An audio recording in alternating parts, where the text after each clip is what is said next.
تفسیر القرآن۔ آج کا سبق سورۃ النساء، آیت نمبر 51 اور 52۔ اعوذ باللہ من الشیطان الرجیم، بسم اللہ الرحمن الرحیم۔ أَلَمْ تَرَ إِلَى الَّذِينَ أُوتُوا نَصِيبًا مِنَ الْكِتَابِ يُؤْمِنُونَ بِالْجِبْتِ وَالطَّاغُوتِ وَيَقُولُونَ لِلَّذِينَ كَفَرُوا هَؤُلَاءِ أَهْدَىٰ مِنَ الَّذِينَ آمَنُوا سَبِيلًا أُولَٰئِكَ الَّذِينَ لَعَنَهُمُ اللَّهُ وَمَن يَلْعَنِ اللَّهُ فَلَن تَجِدَ لَهُ نَصِيرًا۔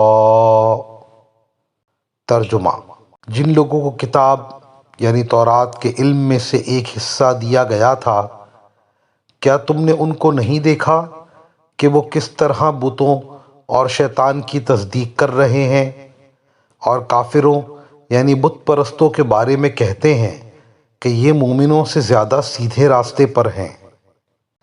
یہ وہ لوگ ہیں جن پر اللہ نے پھٹکار ڈال رکھی ہے، اور جس پر اللہ پھٹکار ڈال دے اس کے لیے تم کوئی مددگار نہیں پاؤ گے۔ اس آیت کی تفسیر میں مفسرین کرام لکھتے ہیں کہ یہودیوں کے علماء اور رؤسا جو قبیلہ بنی نذیر میں سے تھے، مکہ معظمہ پہنچے۔ قریش مکہ نے آپس میں کہا کہ یہ لوگ علماء یہود ہیں، پہلی کتابوں کا بھی علم رکھتے ہیں، ان سے دریافت کرو کہ ہمارا دین بہتر ہے یا محمد صلی اللہ علیہ وسلم کا۔ چنانچہ انہوں نے علماء یہود سے دریافت کیا۔ ان لوگوں نے یہ جانتے ہوئے کہ قریش مکہ مشرک ہیں اور دین ابراہیمی کو چھوڑ چکے ہیں اور سیدنا محمد رسول اللہ صلی اللہ علیہ وسلم حق پر ہیں، واقعی اللہ کے نبی ہیں، جواب میں کہہ دیا کہ تم لوگ محمد صلی اللہ علیہ وسلم سے اور ان کا اتباع کرنے والوں کی نسبت زیادہ ہدایت پر ہو۔ اس پر اللہ پاک نے یہ آیت نازل فرمائی۔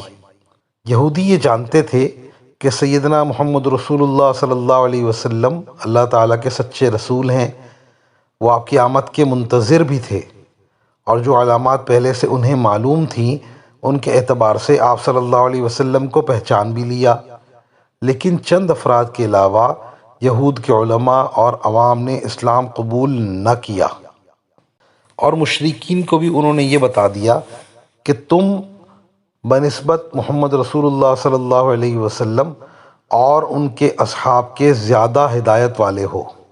جن لوگوں کے پاس تورات شریف کا علم تھا اور وہ جانتے تھے کہ حضرات انبیاء کرام علیہم السلام توحید کی دعوت دینے کے لیے تشریف لاتے رہے ہیں، یہ بھی جانتے تھے کہ شرک بدترین چیز ہے۔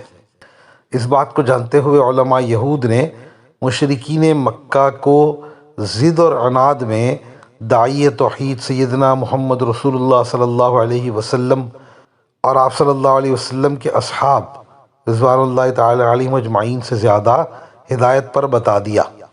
جو کچھ علم ان کے پاس تھا اس کی کچھ لاج نہ رکھی۔ اللہ جل شانہ نے ان پر لعنت کی، یعنی اپنی رحمت سے دور کر دیا۔ اس لعنت نے ان کو کہیں کا نہ رکھا، ملعون ہونے کی وجہ سے نڈر اور بے باک ہو کر کفر اور شرک کی حمایت کر رہے ہیں، اور مشرکین کو اصحاب توحید کی بنسبت زیادہ ہدایت پر بتا رہے ہیں۔ پھر فرمایا وَمَن يَلْعَنِ اللَّهُ فَلَن تَجِدَ لَهُ نَصِيرًا، کہ اللہ نے جس کو ملعون قرار دے دیا اس کے لیے کوئی مددگار نہ پائے گا۔ دنیا اور آخرت میں جب اس کو سزا ملنے لگے گی تو کوئی مددگار اور بچانے والا نہ ہوگا۔ وآخر دعوانا ان الحمد للہ رب العالمین۔